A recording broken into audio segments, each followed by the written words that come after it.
레위기 25장 8절로 12절 말씀, 그냥 제가 봉독하겠습니다. 오늘 오후 예배 때는. 너는 7 안식년을 계수할지니 이는 7년이 7번인즉 안식년 7번 동안 곧 49년이라. 7째 달 열흘 날은 속죄일이니 너는 뿔나팔 소리를 내되 전국에서 뿔나팔을 크게 불지며 너희는 50년째 해를 거룩하게 하여 그 땅에 있는 모든 주민을 위하여 자유를 공포하라. 이 해는 너희에게 희년이니 너희는 각각 자기의 소유지로 돌아가며 각각 자기의 가족에게로 돌아갈지며 그 50년째 해는 너희의 희년이니 너희는 파송하지 말며 스스로 난 것을 거두지 말며 가꾸지 아니한 포도를 거두지 말라. 이는 희년이니 너희에게 거룩함이니라. 너희는 밭에 소출을 먹으리라. 아멘. 우리 하나님의 선교 주제를 가지고 말씀을 나누고 있습니다. 첫 번째 주에는 우리 하나님은 선교하시는 하나님이시다. 그래서 하나님에게 매우 중요한 일은, 오늘 오전 예배 설교도 같은 맥락에서 이해하실 수 있지만, 어떤 일이 일어날 때 하나님이 어떻게 알려지는가가 하나님에게는 매우 중요한, 하나님께서 다스리시는 이유가 된다는 거예요. 그러니까 우리는 우리의 시야를 가지고 자꾸 어떤 일들을 평가하지만, 하나님은 어떤 일이 어떻게 이루어지든지 하나님이 어떻게, 특히 하나님을 모르는 사람들에게 알려지는가, 하나님이 어떻게 평가를 받느냐가 하나님께서 성경을 통해서 또 우리의 삶 가운데 역사하실 때 매우 중요한 기준이 된다는 것입니다. 그리고 두 번째 주에는 우리가 하나님의 백성들은 하나님의 뜻에 따라서 가서 복이 되는 사람들이 되기 위해 부르심을 받은 사람들이 하나님의 사람들, 우리들이다. 그래서 우리들은 가서 내 가정에서, 내 직장에서, 우리 동네에서, 서울에서, 이 나라에서, 경기도에서 복이 되는 사람들이다.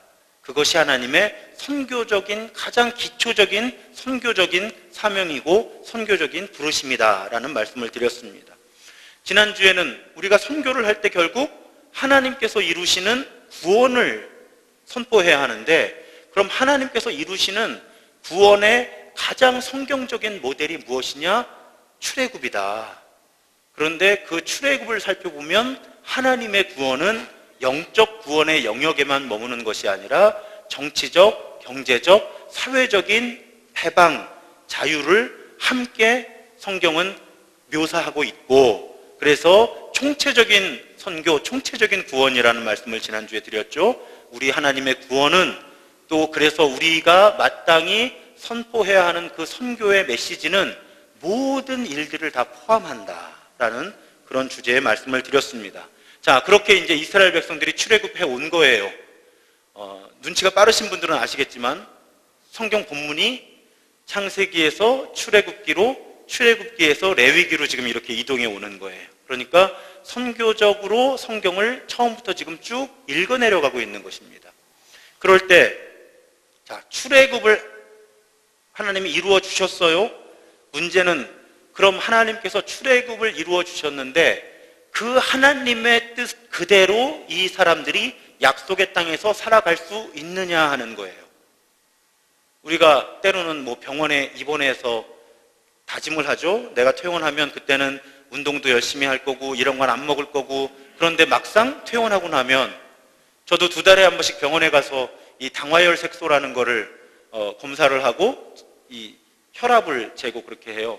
그럼 당화혈 색소가 나쁘면 2달 동안 부지런히 살아요. 이 혈당을 떨어뜨리기 위해서. 그런데 이제 당화혈 색소가 조금 좋게 나오면 또 방심을 하죠.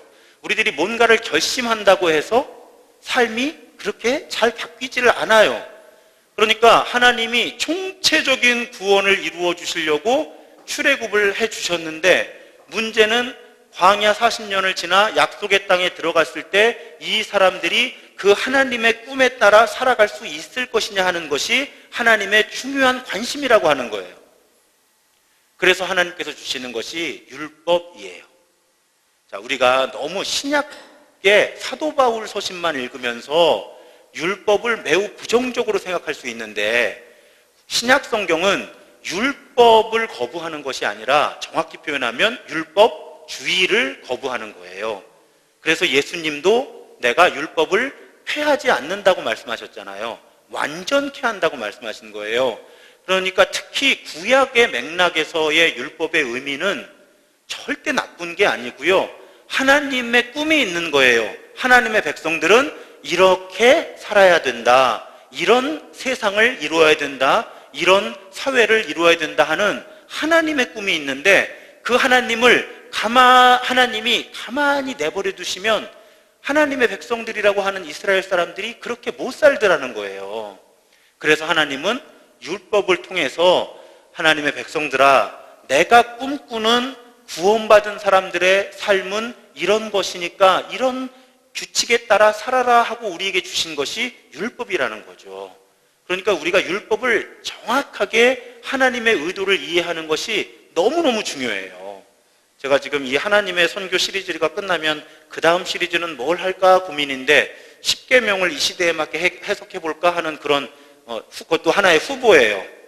왜냐하면 하나님께서 주신 율법을 우리 시대에 맞게, 결국 예수님이 오셔서 하신 일이 하나님이 주신 구약에서 주신 율법을 그 시대에 맞게 해석해 주신 거거든요. 그러니까 우리는 끊임없이 하나님께서 주신 우리에게 주신 율법을 이 시대, 우리 살아가는 삶의 정황에 맞게 하나님의 의도를 정확하게 반영하는 해석을 해야 된다는 거죠. 그럴 때 이 신년은요, 저보고 구약에서 제일 중요한 단어를 뽑아라 하면 당연히 5손가락 안에 들어갈 단어가 이 신년이에요. 그만큼 이 신년에는 하나님께서 정말 이스라엘 백성들을 하나님의 백성 삼으실 때 어떤 세상이 하나님이 꿈꾸시는 세상인가 하는 그 정신을 가장 잘 반영하고 있는 것이 신년이에요. 그래서 이 하나님의 선교 시리즈 10편 가운데 저보고 한 편만 골라서 하라고 그러면 저는 오늘 이 신년에 대한 가르침을 여러분과 나눌 거예요. 그만큼 중요하다는 말씀이죠. 자, 한번 여러분 이렇게 생각해 보세요. 우리가 살아가다 보면 건물을 매매하기도 하고 임대하기도 하고 돈을 빌려주고 빌리기도 하잖아요. 근데 만약에 어떤 분이 여러분을 찾아오신 거예요. 돈 100만 원만 빌려달라고. 근데 그날이 오늘 날짜를 보면 오늘 11월 10일이잖아요. 근데 만약에 2020년 1월 1일이 되면 그 빚을 탕감해 줘야 돼요. 자, 여러분 그러면 그거 100만 원 빌려주실 거예요? 갑자기 생각이 복잡해지시죠? 이건 그 사람이 못 갚으면 그냥 주는 돈이 되는 거예요. 자, 100만 원이 너무 적으신가 보다. 별로 감동을 못 받으시는데 지금 1억 원짜리 전세를 주셨는데 2019년 12월 31일 자정이 되는 순간, 그러니까 2020년 1월 1일이 되는 순간 그 임대차 계약이 무효가 된다면 여러분 어떻게 하시겠어요? 신년이 그런 거예요. 엄청난 법이에요, 이 법이. 그래서 오늘 말씀을 잠깐 읽었지만 신년에 일어나는 일은 크게 2가지 사건이 일어나요. 더 기본적인 거를 모르시는 분을 위해 말씀을 드리면 7일에 한 번씩 안식일이죠. 7년에 한 번씩 안식년이죠. 그 안식년이 7번 반복되면 희년이 오는 거예요. 그런데 그 희년이 되면 2가지가 일어나는데 일반 안식년에 적용되는 법이 적용되어 때 쉬어야 돼요, 땅이. 제가 안식일을 하나님이 우리에게 주신 가장 근본적인 의도는 쉬는 거라고 말씀드렸죠. 그러니까 안식일, 안식년, 희년에 공통적으로 적용되는 건 쉬는 거예요. 그래서 하나님이 생태계도 쉬게 하신 거예요. 그래야 하나님께서 창조하신 그 생태계의 힘이 보호된다고 믿었던 거죠. 그거 외에 2가지 놀라운 사건이 희년에 일어나는데 하나는 종이 됐던 사람들을 돌려보내는 거예요. 우리식으로 이야기하면 옛날에 노비문서를 태워야 되는 거죠. 또 한 가지는 땅을 본래 주인에게 돌려줘야 돼요. 자, 이스라엘 사람들에게는 우리 민족에는 없는 경험이 있어요. 약속의 땅에 들어갈 때 우리가 새벽기도 시간에 말씀을 열심히 나누었지만요, 약속의 땅에 들어갈 때 땅을 전부 공평하게 나눠 가졌잖아요. 그래서 똑같은 시점에 하나님의 기준으로는 공평하게 땅을 나눠준 거예요. 모든 지파와 더 자세하게 보면 모든 가문에. 그런데 살다 보면 어찌 그렇게 돼요. 더 부지런한 사람이 있고 덜 부지런한 사람이 있고, 또 어떻게 지혜가 있어서 돈을 더 많이 모으는 사람이 있고, 하는 일마다 어려움을 겪는 사람도 있고, 또 가끔은 천재지변이 일어나기도 하고, 그런 일들이 생기니까 시간이 지나다 보면 자연스럽게 재산을 다 하나님이 처음에 나눠주신 그 재산 다 잃고, 땅 다 잃고, 그 땅은 다른 사람에게 넘어가고 다른 사람의 노예가 되는 사람들이 생길 수밖에 없었다는 거죠. 그때나 지금이나. 뭐 지금은 똑같이 만약에 여기 있는 우리 모두에게 똑같이 1,000만 원을 나눠주고 생활을 시작한다고 해도 몇 년 지나다 보면 어떤 사람은 그 1,000만 원을 그냥 다 소모했을 거고, 어떤 사람은 그 1,000만 원을 투자를 해서 2,000만 원을 만드는 사람도 있을 거잖아요.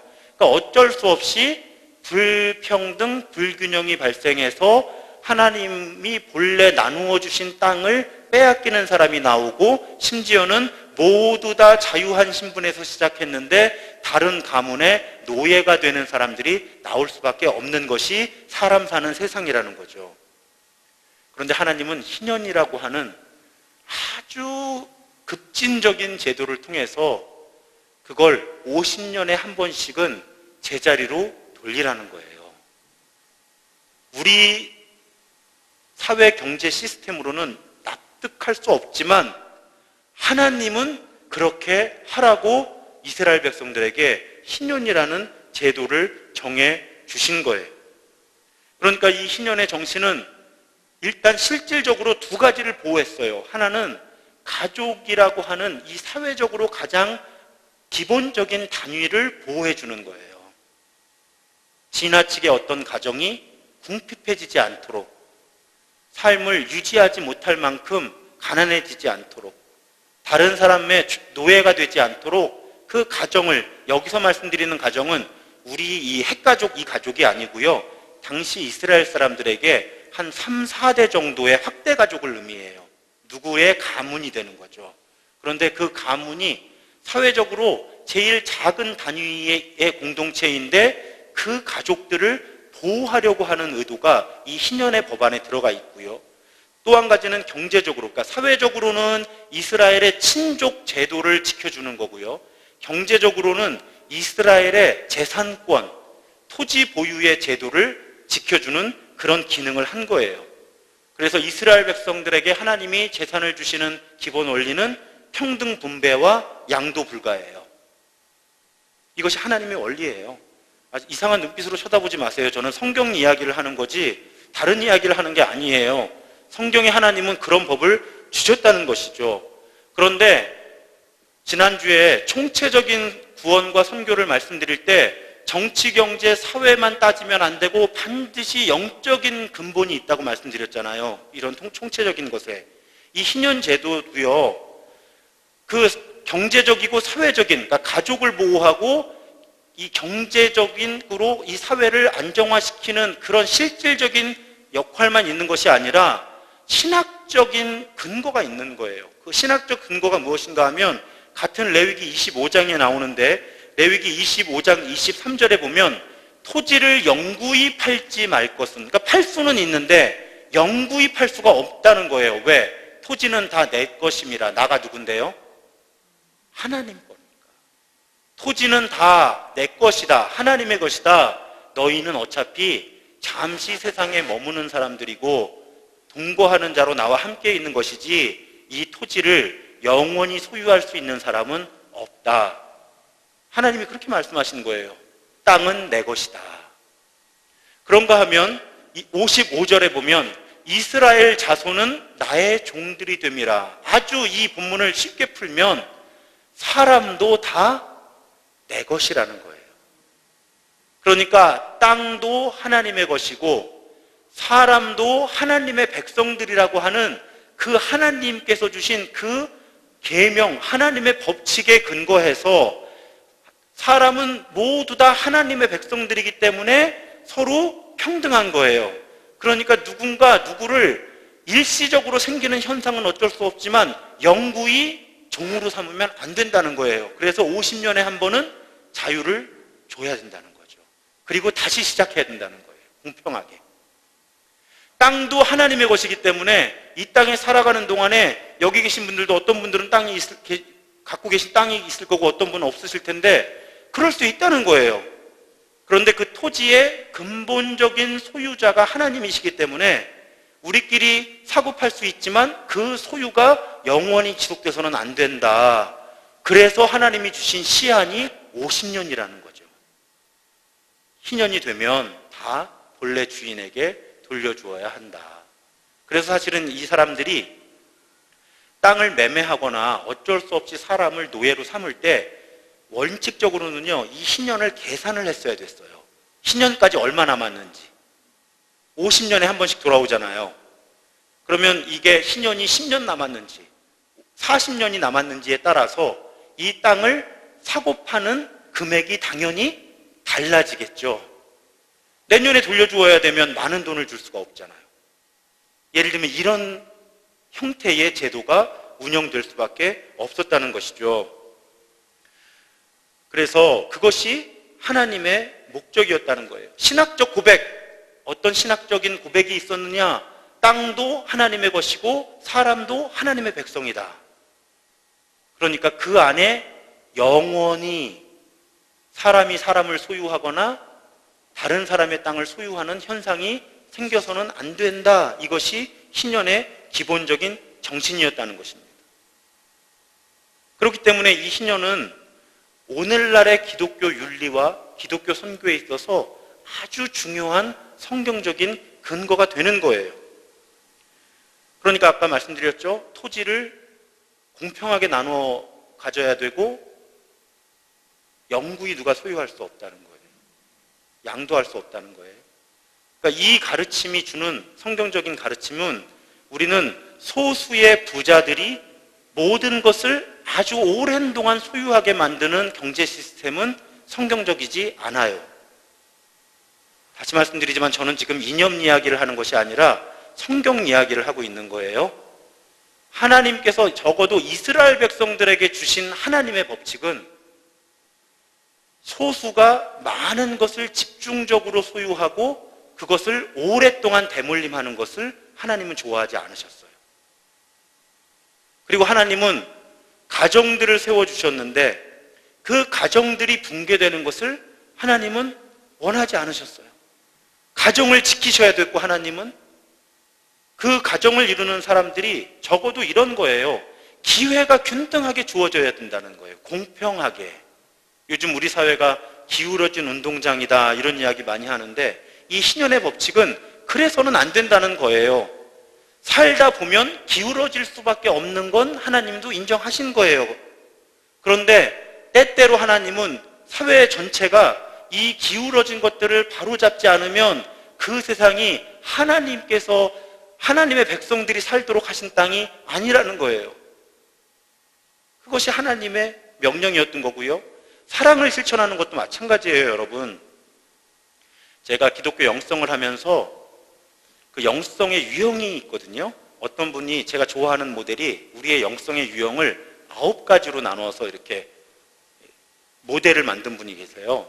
그런데 한국 기독교인들이 굉장히 그 영성을 체크해 보면 다른 사람을 돕고 섬기고 나누고 사랑을 실천하는 영역에서 한국 기독교인들이요 굉장히 균형을 잃고 있는 측면이 있어요. 그게 무엇인가 하면요, 배고픈 사람에게 밥을 나누어주고 빵을 나누어주는 영역에서 한국 교회는 강합니다. 사실은 언론이나 이런 곳에서 잘 다루지 않고 개신교회는 우리가 그동안 쭉 배워온 것처럼 교단이 매우 많잖아요. 그러니까 불교나 가톨릭에 비해서 어떤 일들이 큰 규모로 잘 알려지질 않는 거예요. 잘해도 개교회 단위로 움직이니까. 그렇지만 막상 통계를 내보면 현재 한국의 개신교회들이 복지에 헌신하고 있는 영역이 매우 비율이 높습니다. 다른 종교에 비해서. 그러니까 한국 교회는 사실은 사랑을 실천해왔고 지금도 하고 있어요. 그런데 어떤 불균형이 있는가 하면 배고픈 사람에게 밥을 나누어 주는 사역은 한국교회가 잘해온 거예요. 그런데 배고픈 사람이 왜 배가 고플까라는 질문을 한국교회에서는 별로 해오질 않은 겁니다. 취약한 거예요, 그런 부분들이. 그러니까 누가 배고파요. 그럼 그분한테 헌금을 가지고 배고프지 않도록 먹을 것을 열심히 갖다 주는 일에는 한국교회가 성실하다는 거예요, 비교적. 그런데 그분이 왜 가난하게 되었을까? 우리 사회가 뭐가 문제일까? 그분이 능력이 없거나 게으르거나 하는 측면이 있다고 해도 그거 외에 왜 이 세상에는 가난한 사람들이 나오고 굶어 죽는 사람들이 생기지 하는 질문에 한국교회는 그다지 관심을 많이 기울여 오지 않았다는 거예요. 그런데 하나님은 아니시라는 거예요. 이스라엘 백성들의 가정을 보호하고 이스라엘 백성들의 삶을 지키실 때 하나님은 이웃에게 필요를 나눠 주어라 라는 말씀도 많이 하시지만 제도를 보라고 말씀하시는 거예요, 신년에서는. 그래서 하나님은 제도를 주신 거예요. 그냥 너희들 부자가 되면 가난한 사람들 많이 나눠주고 살아. 하나님이 구약에 그렇게 율법을 주신 게 아니라는 거예요. 왜요? 우리 별로 잘 안 나누게 돼요. 그리고 나누게 돼도 매우 적은 비율을 나누게 되죠. 그래서 하나님은 신년이라고 하는 강한 사회적인 제도를 주신 거예요. 그래서 하나님의 백성들은 신년이라고 하는 그 제도 가운데 가정을 보호하고 가족, 친족을 보호하고 하나님이 공평하게 주시는 재산과 기회의 균등함을 서로 빼앗지 말아라 하고 하나님이 강권하여 주신 법이 신년이라고 하는 것이죠. 이 부분을 우리가 주목해 봐야 한다는 거예요. 오늘날 한국교회 입장에서는. 아까 말씀드린 대로 교회는 사랑을 실천해요. 그런데 이 세상에 하나님의 사랑이 나누어지는 방식을 하나님은 사실은 법과 제도에 관심을 기울이라고 하신 거예요, 구약에서. 근데 우리가 그 부분에 관심을 기울이지 못해왔다. 신년은 하나님이 사회에 제도를 만들어 주시면서 가족, 친족과 경제적인 형평성, 평등한 기회, 이것을 보장해 주시려고 하신 것이다라는 것을 적어도 요 메시지만은 오늘 저와 여러분들이 분명하게 배우는 것이 중요합니다. 그래서 제가 몇몇 교회들이 이 신년을 가지고 프로그램을 만들어서 하는데 대부분의 프로그램들에게 일이 저는 매우 유감이에요. 왜냐하면 지금 설명드린 것처럼 신년은 사회적인 제도, 사회를 어떻게 변화시킬까라는 주제를, 의도를 가지고 하나님이 주신 법인데 대부분의 교회들이 신년 학교 하면 뭘 하냐면요, 나이 50이 된 분들이 모여서 이제 50년을 살았으니까 인생의 나머지 후반부를 어떻게 살 것인가, 의도는 좋죠. 하나님 뜻 안에서 우리가 남은 50년의 인생 후반부를 어떻게 하면 잘 살아갈 수 있을지 한번 모색해 봅시다 하는 의도를 가지고 신년 프로그램을 많이 하는데, 의도는 매우 좋지만 저는 신년을 본래 하나님께서 주신 의도와는 별로 관계없는 모임이라는 거예요. 그 모임은. 신년은 아까 설명드린 대로 사람들이 살아가다 보면 하나님의 백성들이 살아가도 불균형은 생길 수밖에 없다. 그런데 하나님의 백성들은 이 불균형을 바로잡을 줄 알아야 한다. 적어도 50년에 한 번씩은 그렇게 해야 된다. 그래서 다 같이 처음 출발할 때 하나님이 공평하게 재산을 나눠주신 그 시점에서 다시 공평한 기회를 가지고 출발할 수 있도록 사회는 그런 제도적인 장치를 가지고 있어야 한다는 의도로 하나님은 신년을 주셨다는 거예요. 이런 이야기 처음 들으시는 표정들이 꽤 많이 보입니다. 이 신년이 하나님께서 주신 하나님의 나라, 하나님의 통치, 하나님의 백성들의 삶에 너무너무 중요한 성경적인 지침임에도 불구하고 우리는 그동안 이런 부분에 관심을 기울이지 않은 거예요. 왜요? 이런 이야기는 너무나 쉽게 정치적으로 오해를 받을 수도 있고 또 우리 삶에 많은 변화를 요구하거든요. 부담 없이 들으세요. 제가 이 희년에 대해서 성경 공부를 할 기회가 성경 쭉 여러 주는 아니고 한 번씩 이렇게 1시간씩 이 강의를 할 기회가 있을 때 저는 그런 고민을 그 강의를 듣는 분들하고 나눴어요. 여러분들도 이제 제가 담임 목사니까 같이 고민하셔야 돼요. 그러면 이 희년을 어떻게 하면 지금 우리 경제, 사회 분위기에 상황에 적용할 수 있을까요, 여러분?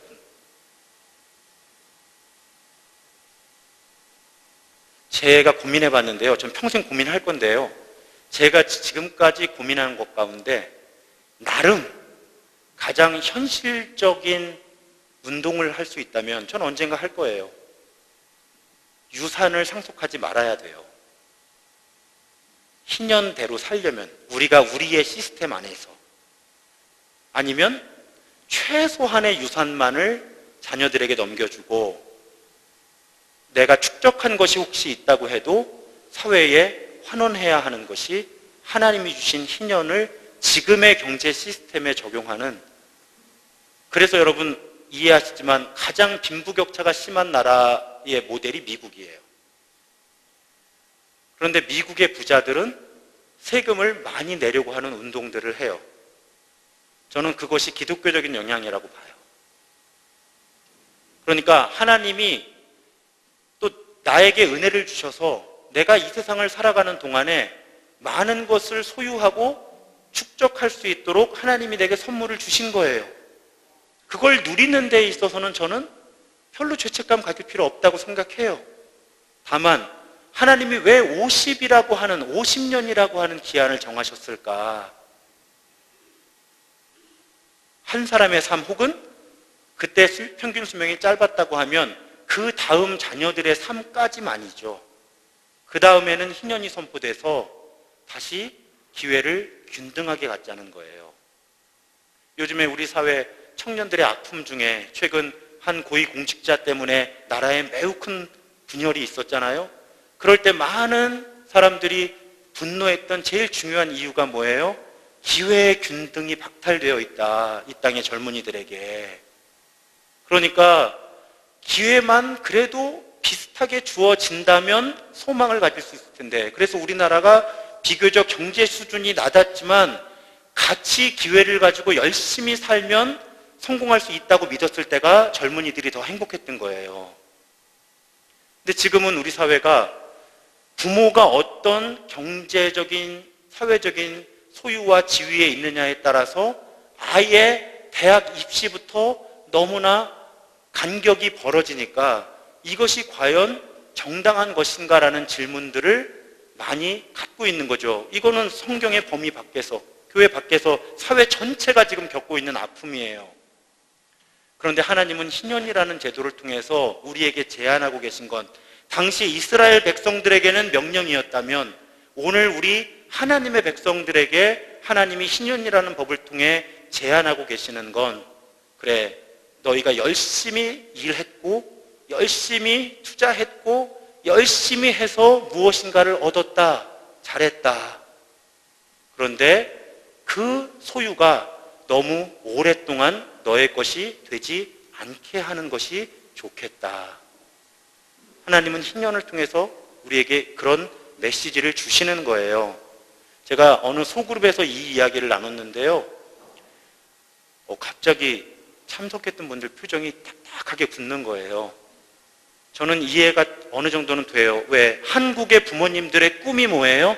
많이 모아서 그래도 우리 자식들이 편안하게 살 수 있도록 내가 집도 마련해주고, 그래도 너무 제가 우리 교인들도 마찬가지고 그동안 신방해왔던, 목회해왔던 많은 교인들이요, 자녀들 결혼시킬 때 그렇게 힘들어하는 어른들, 엄마 아빠들이 많은 거예요. 아유, 그래도 부모가 힘이 있어서 뭐 출발할 때 좀 튼튼한 기초라도 놔줘야 내가 애비구실 애미구실 하는 건데 그걸 못 해줍니다 하는데, 죄송하지만 희년을 통해서 하나님이 주시는 메시지는 그냥 자기가 자기 삶을 살라는 거고요. 다른 사람의 기회를 너무 많이 뺏지 말라고 하는 것이 하나님이 주신 명령이라는 거죠. 그랬더니 어느 분은 질문을 하시더라고요. 그 소그룹에서 목사님 절대로 유산을 남기면 안 되나요? 그래서 제가 그런 의도가 아니라 법 정신을 설명드린 거라고. 그러면 율법주의가 된다고. 그런 게 아니고요. 법 정신이 그렇다는 거고요. 그러니까 예를 들면 아주 세계적인 부자들 가운데는 자기 자녀들에게는 1%, 2%만 상속하고 나머지는 사회에 환원하는 분들이 많이 계시잖아요. 물론 솔직히 말씀드리면 그 자녀들이 그 1%, 2% 가지고도 재벌로 살아요. 그렇지만 어쨌든 98%, 99%를 사회에 환원하는 게 또 쉬운 결정은 아니잖아요. 바꿔서 생각해 보면. 근데 그런 정신들은 희년에서 나오는 거예요. 그래서 미국 같은 경우는 교회들이 굉장히 빠른 속도로 위축이 되고 있고 교회들이 감소하고 있는데도 교회들이 그래도 이렇게 선교하면서 건강하게 꾸려나가는 중요한 이유가 교인들이 돌아가실 때 그 유산을 헌금을 하세요. 그래서 교인들이 줄어들고 있어도 그 교회들이 내가 평생 하나님이 주신 걸로 넉넉히 살았다. 이제 내가 세상을 떠나면서 우리 자녀들에게는 아주 기본적인 것만 남기고 내가 이것을 하나님께 다시 돌려드리겠다 하고 교회에다가 혹은 교단에다가 혹은 선교기관에 헌금을 하시는 분들이 많은 거예요. 그래서 그 사회가, 물론 미국이라는 사회는 지금 이 양극화가, 경제적 양극화가 너무 심해져서 저 사회가 앞으로 어떻게 될까 많은 고민을 하게 하지만 그래도 그 사회에는 기독교적인 가치에 따라서 부를 축적하고 부를 나누려는 분들이 꽤 많이 계셔서 그래서 사회에 어느 정도의 안전장치가 유지가 되고 있다는 말씀이죠. 이런 모든 것들이 굳이 성경의 한 가지 제도 혹은 한 가지 말씀으로 환원시킨다고 하면 이 희년이라고 하는 법이 하나님이 우리가 이루어야 하는 하나님의 나라가 어떤 나라인지를 우리에게 분명히 가르쳐 주신 그 모델이라는 거예요.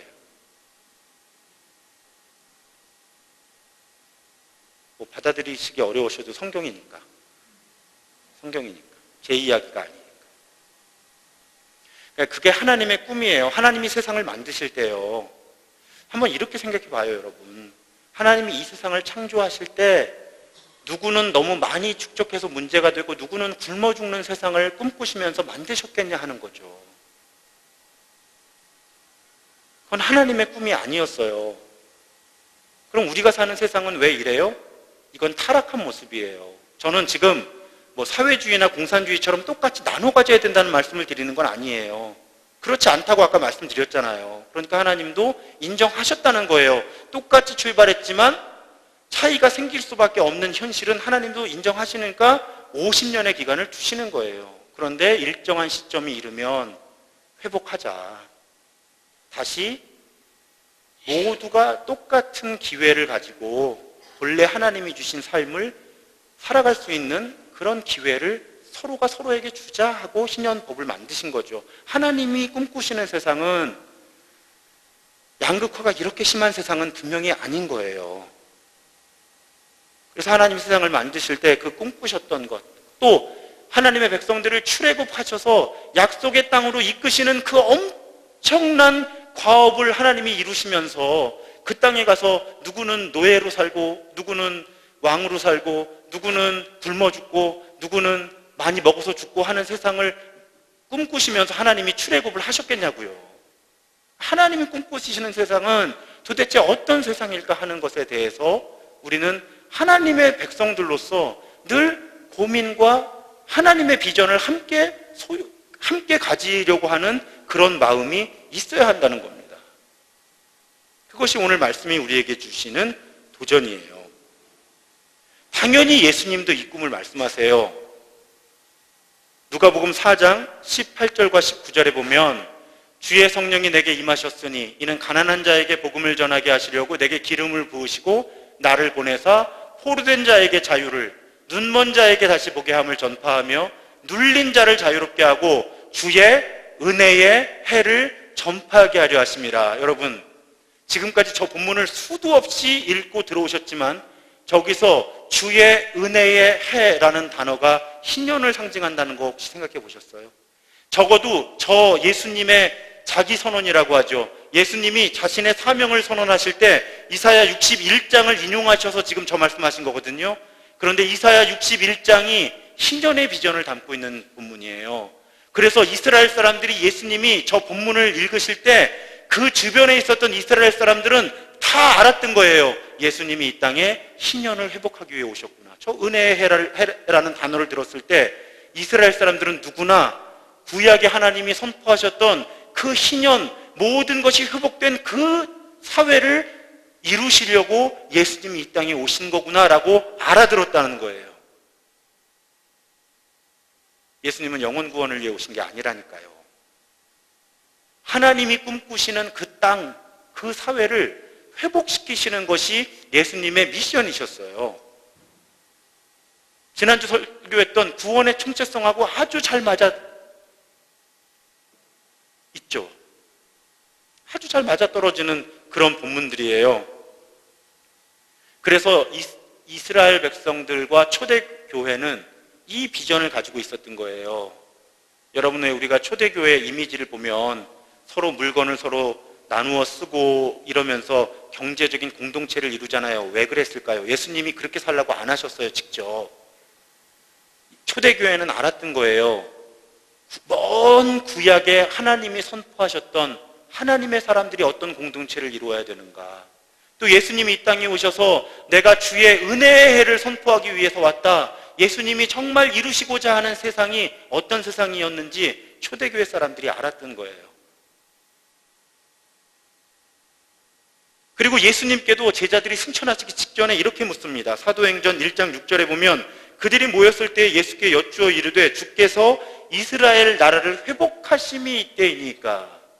그러니까 이 신년이 회복의 모델이라고 제가 오늘 설교 제목으로 이 크리스토퍼 라이트의 문장을 빌려서 써놓았는데요. 예수님께 주께서 이스라엘 나라를 회복하심이 이때이니까 하고 제자들이 물어볼 때 그 염두에 둔 개념도 이미지도 바로 신년이었다는 거죠. 그것이 이스라엘 사람들에게는 하나님께서 회복시키시는 땅의 그림이었던 거예요. 아무도 다른 사람의 종이 되지 않고 누구나 부자든 가난한 사람이든 적절한 때에 그 기회를, 소유를 다시 균등하게 갖는 것, 공평하게 나누는 것. 사도행전 4장 34절에 보면 그래서 이스라엘 백성들의 그 초대교회 공동체 안에는 그 중에 가난한 사람이 없으니 라는 고백이 나오는 거예요. 그 중에 가난한 사람이 없으니. 왜요? 이들은 알았던 거예요. 신명기 15장 4절 5절 먼 구약으로 돌아가면 하나님이 그렇게 말씀하시는 것이죠. 하나님이 지도자들을 통해서 이런 비전을 계속 주신 거예요. 네가 하나님 여호와의 말씀만 듣고 그대로 행하면 하나님께서 주시는 복을 받는데 그 복이 뭐예요? 너희 중에 가난한 자가 없으리라. 이 본문 잘 새기셔야 되는 게 뭐냐면요, 여러분, 부자와 가난한 사람의 기준은 절대평가가 아니에요. 상대평가예요. 지금 이 자리에 계신 분 중에 부자 손 들어보세요. 아무도 안 계시잖아요. 근데 여러분, 만약에 지금 방글라데시 사는 사람하고 우리를 비교하면 여긴 다 재벌들이시거든요, 지금. 부자라는 개념은 절대적이지 않아요. 가난한 사람이라는 개념도 절대적이지 않아요. 이건 사회 안에 상대적인 개념이에요. 그러니까 너희 중에 가난한 사람이 없다는 말이, 여러분 잘 생각해 보세요. 모두 다 100억씩 있어도요, 누가 1000억이 있으면 그 100억 가진 사람은 자기가 가난하다고 생각해요. 그러니까 너희 중에 가난한 사람이 없다는 뜻은요, 모두가 충분히 소유하고 있다는 뜻이 아니고요, 모두가 평등하게 소유하고 있다는 뜻이에요. 이걸 많은 분들이 오해를 하시더라고요. 너희 중에 가난한 사람이 없을 거다. 이건 모두가 충분히 넉넉하게 먹고 살 만큼 있으니까 가난한 사람이 없다는 뜻이겠지. 아니라니까요. 다른 사람 다 100평 아파트에 살면 30평 아파트 사는 사람은 자기가 가난하다고 느낀다니까요. 그러니까 너희 중에 가난한 사람이 없을 것이다. 그것이 하나님의 뜻대로 사는 사람들의 복이다 할 때 그 가난한 사람이 없다는 건 그 하나님의 뜻대로 사는 사람들이 모인 세상에는 소유와 사회적 지위에 불평등이 별로 없다는 뜻이에요. 이게 하나님의 비전이에요. 어떤 정치 이념이 아니라. 하나님은 신년을 통해서 분명하게 이것을 우리에게 알게 하셨다는 것입니다. 최근에 여론조사 하나 결과가 나왔는데 제가 좀 마음이 무거워요. 그 여론조사 결과가 무엇인가 하면 한국기독교사회문제연구원이라는 기사연이라고 하는 곳에서 여론조사를 했어요. 제목이 2019년 주요 사회 현안에 대한 개신교인의 인식조사예요. 이 사회에 정치, 경제, 사회, 문화 여러 주제들에 대해서 개신교인, 가톨릭 말고 개신교인들이 어떤 의식을 갖고 있는가 조사를 했는데 특히 경제 분야를 봤어요, 제가. 그랬더니 그 경제 분야의 조사 결과가 뭐냐면 성장, 분배, 노동 이런 걸 포함해서 경제관을 살펴보았더니 결론, 기독교인과 기독교인 아닌 사람 간의 차이가 없다. 그러니까 기독교, 개신교인과 개신교인이 아닌 사람이 경제적인 주제에 대해서 그다지 주제별로 인식 차이가 없다는 거예요. 그러니까 더 쉽게 말씀드리면 교회 다니는 사람이나 안 다니는 사람이나 똑같다는 거예요. 경제관이. 그래서 이런 질문이 있었어요. 만약에 당신이 경제적인 이익을 극대화하기 위해, 쉽게 말하면 돈을 많이 벌기 위해서 선택해야 하는 행동, 예를 들면 주식이나 부동산을 투자하거나 매매하는 그런 행위를 할 때 성경의 가르침과 충돌할 경우에 신앙 양심을 지키기 위해 경제적 이익을 포기할 의향이 있느냐. 이건 기독교인들한테 물어본 거죠. 자, 내가 지금 경제활동을 해야 되는데 성경의 가르침과 충돌한다고 느낄 때, 내가 지금 돈을 버는 방식이, 그럴 때 어떻게 하겠느냐, 포기할 수 있느냐 하는데 36%만이 그럴 의향이 있다고 대답을 했어요. 그러니까 3분의 1 정도만 내가 크리스천이기 때문에 내가 돈을 버는 방식이 성경과 충돌하면 내가 그걸 좀 포기하겠다 하는 게 3분의 1이고요. 3분의 2는 그렇지 않은 거예요. 저는 이 조사를 보면서 한 가지 궁금해진 거예요. 여러분, 우리는 분명히 하나님의 사람들이라고 하잖아요. 우리는 크리스천이라고, 우리는 성경대로 사는 사람들이고 예수님 뜻에 따라 사는 사람들이라고 적어도 우리끼리 그렇게 얘기하잖아요. 그런데 우리하고요, 교회 밖에 있는 사람들하고요, 돈에 대한, 경제활동에 대한 인식 차이가 없다면 비기독교인들이 가르쳐주지도 않았는데 이런 신년 같은 성경적인 가르침대로 생각을 하는 건지, 아니면 우리 교인들이 성경적인 경제윤리를 갖고 있지 못한 건지, 저는 목사로서 매우 궁금해졌어요. 여러분 각자 한번 생각해 보세요. 우리 크리스천이기 때문에 돈 포기할 수 있나요? 그런데 하나님은 신년의 법을 우리한테 주셨는데,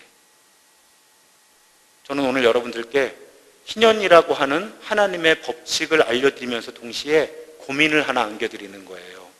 그래서 모든 종교개혁가들은요, 회심에 대해서 말할 때 마지막에 돈지갑에 회심이 있어야 진정한 회심이라고 가르쳐 온 거예요.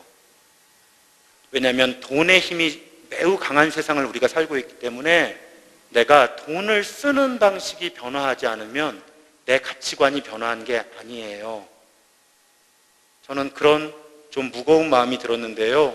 우리가 종교적인 규칙을 잘 지키고, 예를 들면 예배 잘 드리고 헌금 잘 드리고 이런 종교적인 규칙을 잘 지키는 데는 매우 뛰어난 성실한 교인으로 훈련받아 왔지만 하나님의 뜻대로 세상을 살아가는 법은 그렇게 훈련해 오지 못한 것이 아닌가.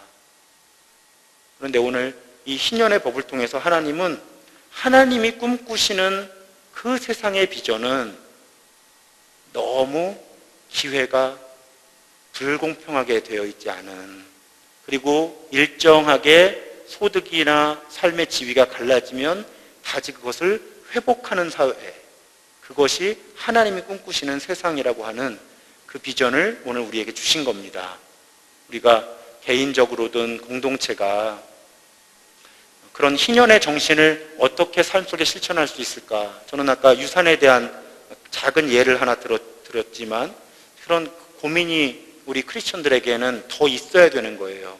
왜냐하면 우리는 성경대로 살아야 되는 사람들인데 적어도 돈의 영역에서는 그다지 헌금 드리는 것 외에는 성경대로 살고 있지 못하다는 것이 여러 차원에서 입증이 되고 있기 때문에, 그래서 우리가 선교하는 그 사람과 그 나라에 대한 비전도 똑같아야 되는 거죠. 하나님이 꿈꾸시는 세상 때문에 우리는 선교하는 거예요. 하나님이 꿈꾸시는 삶을 추구하기 위해서 우리는 복음을 전하는 거잖아요. 그럼 우리가 누군가에게 혹은 어느 지역에 어느 나라에 복음을 전할 때 결국 우리의 마음속에, 우리의 머릿속에 있어야 되는 하나님의 비전은 그곳에 희년이 이루어지는 것이 하나님께서 우리에게 주시는 궁극적인 선교의 비전이다. 그러면 이런 총체적인 선교에 대해서 신약은 어떻게 이야기하는가, 다음 주에 이어서 살펴보겠습니다. 다음 주에 계속됩니다. 우리 이제 결단하고 예배 마칠 텐데요. 그래서 성령이 오셨네라는 찬양을 골라왔습니다. 그 가사에 보면 2절에 특히 억눌린 자, 갇힌 자, 자유함이 없는 자, 피난처가 되시는 성령님 계시네, 주의 영이 계신 곳에 참 자유가 있다네, 진리의 영이신 성령이 오셨네. 그런데 저 의미가 단지 소위 말하는 영적인 의미만을 성경은 말씀하고 있는 것이 아니라 정말로 억눌려 사는 사람, 정말로 갇혀 사는 사람, 그런 사람들의 삶이 회복되는 것에 하나님의 관심이 많으시다는 거예요. 특히 후렴 맨 마지막 가사가 그 나라 꿈꾸게 하시는데, 저는 도대체 한국 크리스천들이 저 그 나라 꿈꾸게 하시네라는 찬양을 부르면서 뭘 꿈꾸는지 잘 모르겠어요. 저기서 가사에 써 있는 그 나라를 꿈꾸게 하신다면 하나님이, 저기서 그 나라는 무조건 희년을 통해서 하나님이 회복하기 원하시는 그 꿈이어야 되거든요.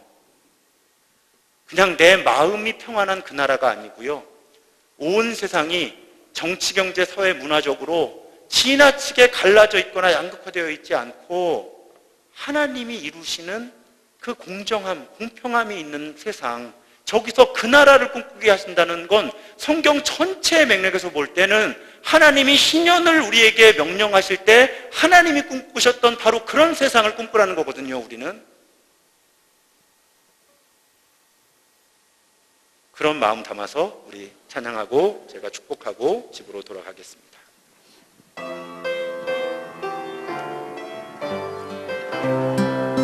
허무한 시절 지날 때, 허무한 시절 지날 때, 기쁜 한숨 내쉴 때, 그런 풍경 보시며 간식하는 분인데, 보와 같이 너희를 버려두지 않으리, 내가 너희와 영원히 함께하리라. 억눌린 자, 갇힌 자, 억눌린 자, 갇힌 자, 자유함이 없는 자, 피난처가 되시는 성령님 계시네. 주의 영이 계신 곳에 참 자유가 있다네. 진리의 영이신 성령이 오셨네. 성령이 오셨네. 성령이 오셨네. 내 주에 보내신 성령이 오셨네.